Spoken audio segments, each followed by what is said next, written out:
Hello बच्चों, कैसे हो आप सब। स्वागत है आप सबका आपके अपने यूट्यूब चैनल फिजिक्स में सॉल्यूशन में।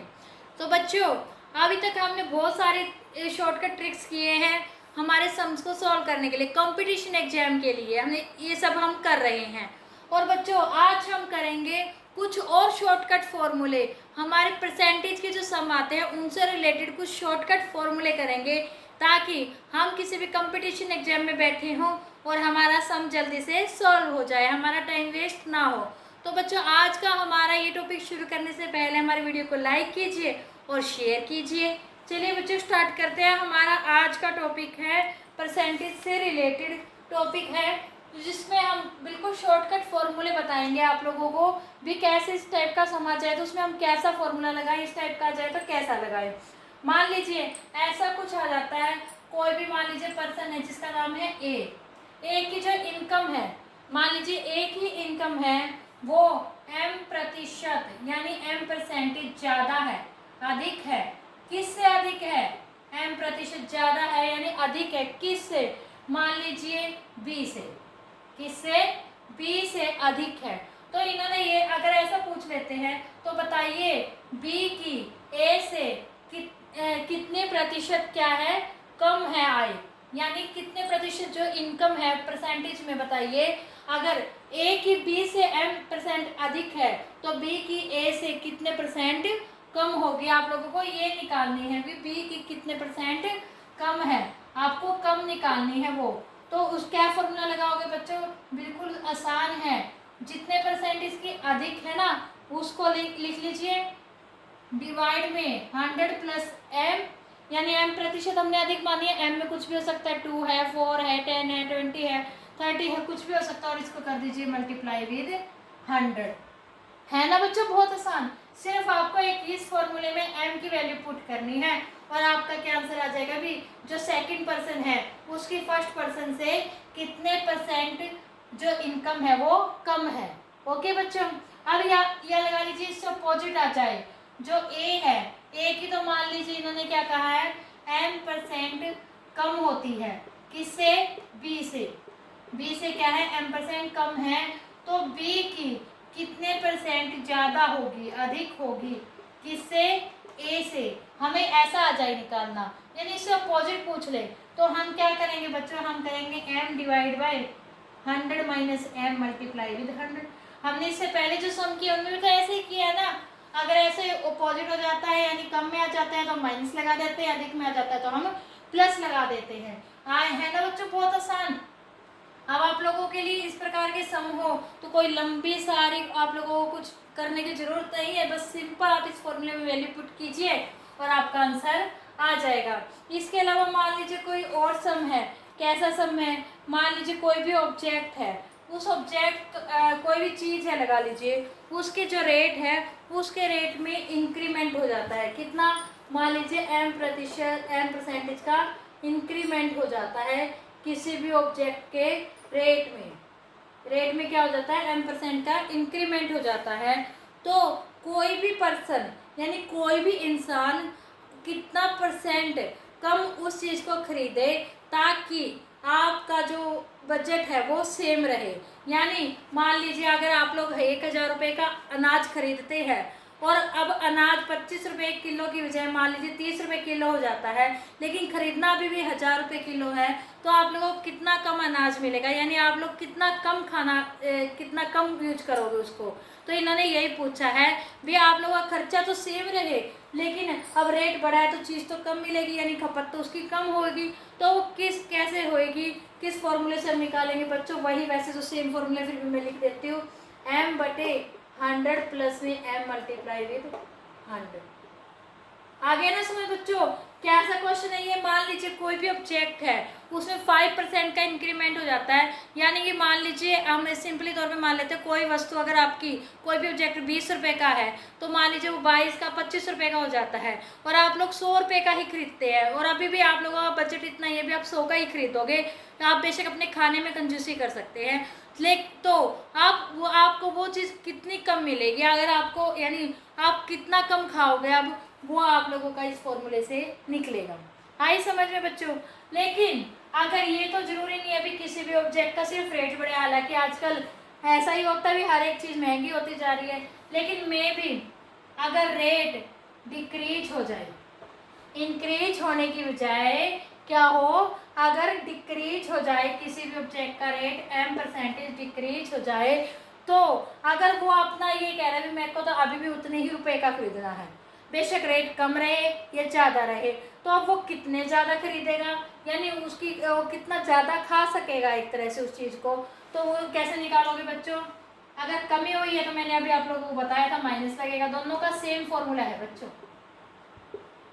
आप लोग चेक कर सकते हैं, ये सेम है और ये सेम है।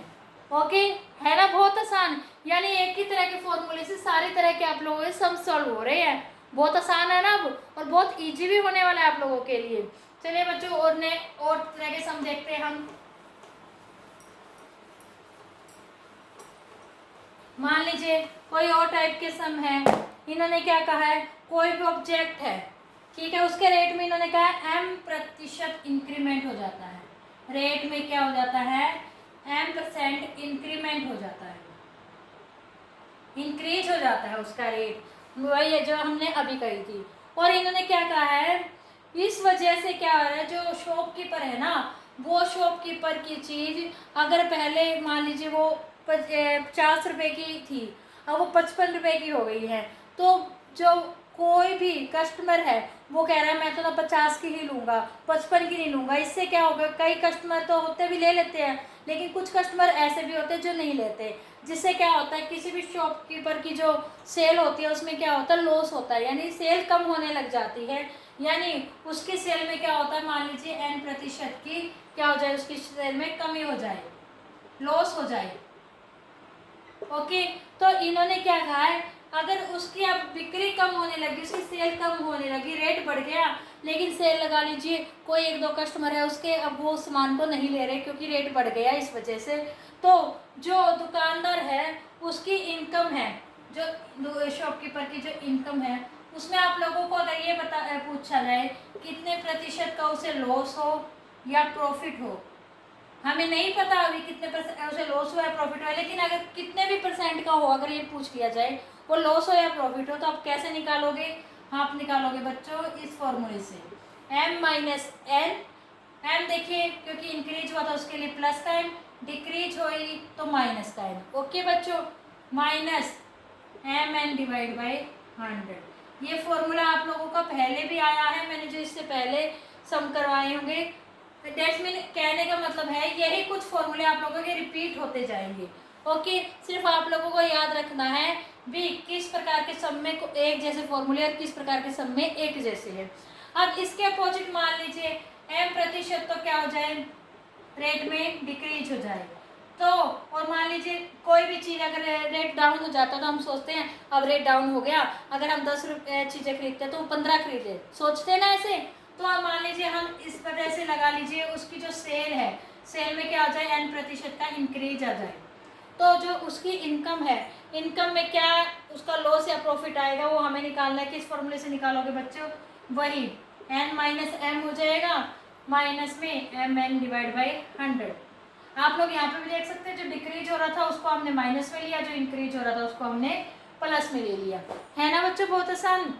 अब मान लीजिए और कोई सम है, मान लीजिए कोई भी ऑब्जेक्ट है, उसके गेहूं ही मान लीजिए, हम गेहूं से लेके चल रहे थे, मान लीजिए गेहूं m% क्या हो गई, कम रेट में हो गई, क्या हो गई, कम रेट में हो गई m%, तो कोई पर्सन क्या करता है, x रुपये में y किलोग्राम गेहूं अधिक खरीद लेता है, जैसे मैंने अभी बताई थी, कोई मान लीजिए अगर 10 चीज़ें खरीदता है तो रेट कम होने से क्या होता है वो 15 खरीदने लग जाता है, तो सेम बात है, उसने क्या कहा, किसी पर्सन ने x रुपये में y ग्रेन यानी y किलोग्राम ग्रेन ज़्यादा ले लिया, कितना ले लिया, ज़्यादा ले लिया, तो जो गेहूं है हमारा, वीट है, ग्रेन है, उसका जो घटा हुआ प्रति किलो के हिसाब से जो घटा हुआ मूल्य है, जो रेट उसकी घट गई, जो रेट है अब उसका वो आप लोगों को बताना है, उसका घटा हुआ मूल्य एट प्रेजेंट अब रेट क्या है, कमी पहले क्या था हमें नहीं मतलब,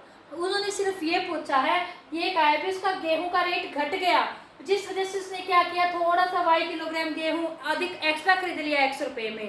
तो जो उसका रेट है वो आप लोगों को बताना है, घटा हुआ रेट क्या है उसका, वो निकालेंगे बच्चों m divide by 100 multiply with x divide by y से, है ना बच्चों, बहुत आसान, x डिवाइड बाई y। ये फॉर्मूला भी शायद आप लोगों का पहले आया है। ओके बच्चों, अब मान ली, अब एक टाइप और लगा लीजिए कोई सम है, ये मोस्टली आ जाता है इस टाइप का। तो सम बच्चों क्या है मैं आप लोगों को बताती हूँ। कोई भी एक स्टूडेंट है, कोई भी एक स्टूडेंट है स्कूल का, इस तरह के मोस्टली बच्चे आते हैं एग्जाम में क्वेश्चन।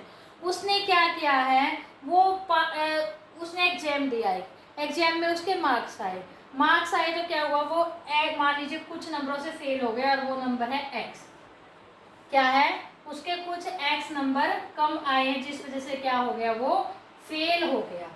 ओके बच्चों, अब मान लीजिए एक और कोई स्टूडेंट है उसी एग्जाम में बैठा था, उसके कितने उसके जो मार्क्स आए, उसने क्या कहा है, वो स्टूडेंट जो है दूसरा, उसी एग्जाम में दूसरा स्टूडेंट n% नंबर लेता है जो कि पास नंबर से कितने ज़्यादा है, y ज़्यादा है, y नंबर ज़्यादा है किससे, पास मार्क्स से। मान लीजिए 35 वाला पास होता है तो इसके तो 35 में से x कम आए हैं और इसके 35 में से y ज़्यादा आए हैं, तो इसने टोटल कितने मार्क्स लिए, m लिए, इसने लिए n। यानी अब इन्होंने क्या कहा है, इसके तो पहले वाले जो स्टूडेंट था उसके तो m नंबर आए और वो x नंबर से फेल हो गया भाई। जो दूसरा स्टूडेंट उसके n नंबर आए और वो पासिंग मार्क्स से भी ज़्यादा है बच्चों, 35 नंबर लेने थे, उसने तो 35 प्लस y ले लिए। ओके बच्चों, अब इन्होंने क्या कहा है, तो आप लोग ये बताइए जो एग्जाम था ये टोटल कितने नंबर का एग्जाम था भाई, टोटल कितने नंबर का एग्जाम था। अगर ऐसा कोई क्वेश्चन आता है तो आप कैसे निकालोगे, आप निकालोगे बच्चों 100 डिवाइड में। अब डिवाइड में क्या लिखोगे बच्चों, डिवाइड में लिखोगे difference between m and n। जो इन्होंने जो नंबर प्राप्त किए हैं, यानी इनके जो नंबर आए हैं दोनों स्टूडेंट के, इनके नंबरों में जो डिफरेंस है वो लिखेंगे आप यहाँ पर। Okay, multiply with x minus y, क्या करोगे, x प्लस वाई। आया समझ में, क्या करोगे x। अब क्या था बच्चे इस क्वेश्चन में, एक स्टूडेंट है जिसने m नंबर लिए है लेकिन वो मान लीजिए कुछ नंबरों से फेल हो गया, वो नंबर है x, और एक दूसरा स्टूडेंट है उसने n नंबर लिए और मान लीजिए वो y नंबरों से पास हो गया, y नंबर ज़्यादा ले लिया उसने पासिंग मार्क्स से भी। तो आप लोग से ही पूछ लेते हैं वो एग्जाम टोटल कितने नंबर का था, आप लोगों को ये बताना है। तो कैसे निकालोगे, 100 डिवाइड बाई जो इन्होंने नंबर गेन किए हैं उन दोनों नंबर्स का डिफरेंस, मल्टीप्लाई विद इसने जितने कम लिए हैं और इसने जितने ज़्यादा लिए हैं उन दोनों के एडिशन को मल्टीप्लाई कर दीजिए। आ गया ना समझ में बच्चों। आई होप बच्चों आप लोगों को आज के हमारे ये शॉर्टकट फॉर्मूले जो परसेंटेज से रिलेटेड है, और बच्चों बहुत ज़्यादा इंपॉर्टेंट है ये हर एक कंपटीशन एग्जाम में, चाहे वो आपका HTET हो, DSSB हो, CTET हो, SSC हो, NVS, KVS, व्हाटएवर, कोई भी कंपटीशन एग्जाम हो बच्चों, सबके लिए बहुत ज़्यादा इंपॉर्टेंट है ये। क्यों, क्योंकि इस तरह के सम आते हैं आप लोगों के एग्जाम में, कोई ऑप्शन नहीं है अभी आप इस तरह के सम तो छोड़ सकते हैं। तो बच्चों, तो आई होप आप लोगों को आज का हमारा ये शॉर्टकट फॉर्मूला बहुत अच्छे से समझ में आ गए होंगे और बहुत इजी है याद रखने, कोई लंबी चौड़ी या फिर कोई टफ नहीं है इसमें। तो बच्चों अगर कोई डाउट है तो कमेंट सेक्शन में कमेंट करके पूछ सकते हैं। और अगर आपको आज की हमारी वीडियो अच्छी लगी तो हमारी वीडियो को लाइक कीजिए, शेयर कीजिए, चैनल को सब्सक्राइब कीजिए और बेल आइकन जरूर दबाना बच्चों, ताकि आपको हमारे आने वाली वीडियोज़ के नोटिफिकेशन मिलते रहे। तो बच्चों तब तक के लिए good bye, take care and thank you so much बच्चों।